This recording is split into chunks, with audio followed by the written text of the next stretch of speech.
Monday Night Football was created for people who got waxed on Sunday, so if that describes you, keep watching this video. Because tonight is going to be the greatest comeback story in the history of comeback stories for all the people who got their asses handed to them yesterday. Even if you didn't lose your ass yesterday, keep watching. Subscribe too, because you're never going to want to miss another one of these videos for the rest of your life. Hit the notifications too, just to be on the safe side. While you're doing that, let me tell you a little bit about Garrett Wilson. He's going way over 68.5 receiving yards, which is what they're offering for minus 119 at Caesars right now. Honestly, I thought this was a first half line when I saw it for the first time. I was going to take it too, because he's definitely getting that in the first half. Everybody's saying that he's going up against Tre'Davious White and he's going to get shut down. Keep in mind, he went against White last year and he had 6 catches for 78 yards. Tre'Davious White really doesn't matter.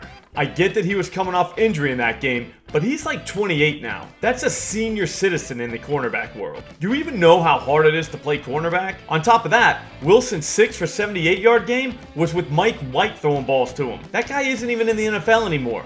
Probably. If you adjust that game for quarterback and put Aaron Rodgers in for Mike White, that's like 195 receiving yards. That's way more than the 69 we need tonight. And don't forget, Wilson played the Bills one other time last year and went 8 for 92. That was with Zach Wilson throwing balls at him too, which is basically 250 plus yards if he had an actual NFL quarterback. I'm not saying someone should get fired for this line because I never want to see someone lose their job, but sometimes you have to make an example. That's probably what's going to happen to the guy at Caesars who made this line, which is why we should take this gift from that guy. We can't have him lose his job for nothing. We also can't have just one bet, so let's also go New York Jets team total over 22.5 points, minus 110 at Caesars. I was all over the OddsJam screen this morning, and Caesars has the best price for this thing. Pinnacle is at 23.5, which makes you feel kind of good to get 22.5. If you don't have all the tools at OddsJam, get them now for free for 2 weeks. All you have to do is pick a plan at oddsjam.com and use promo code SLOP at checkout. You're going to get access to the greatest sports betting tools ever created,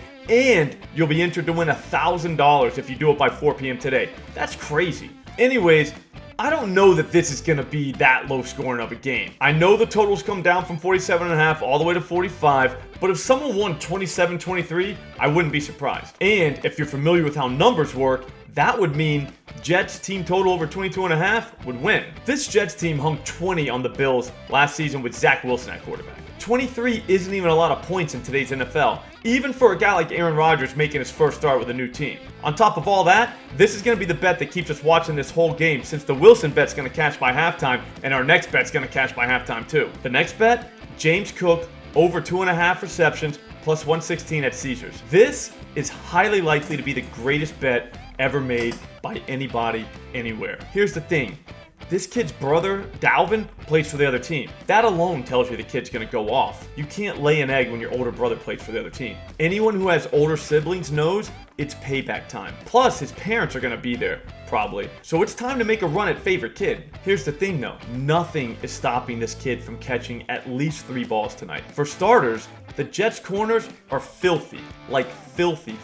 The Bills are going to have to get a little bit creative with who they throw the ball to. You can't just throw the ball to Stephon Diggs all night. Sauce Gardner's not having that. What a lot of teams do against the Jets is just throw the ball to the running back. Last season, only 6 teams in the entire NFL saw their opponents target their running backs more than the Jets did last season. You have to use them like that. You don't have a choice. In 2 meetings with the Jets last year, the Bills targeted their running backs 21 times. This season, the only guys who could soak up those targets are Cook, Damian Harris, and Latavius Murray. Now don't get me wrong, Murray and Harris could both catch balls tonight, but I think it's going to be Cook that's in there on most passing situation, and he's going to be the guy that they're actually scheming to get the ball to. And he's also going to accidentally catch a ball or two just because everyone else is covered. He might even accidentally catch 2. Feels right. I'll see you guys tomorrow.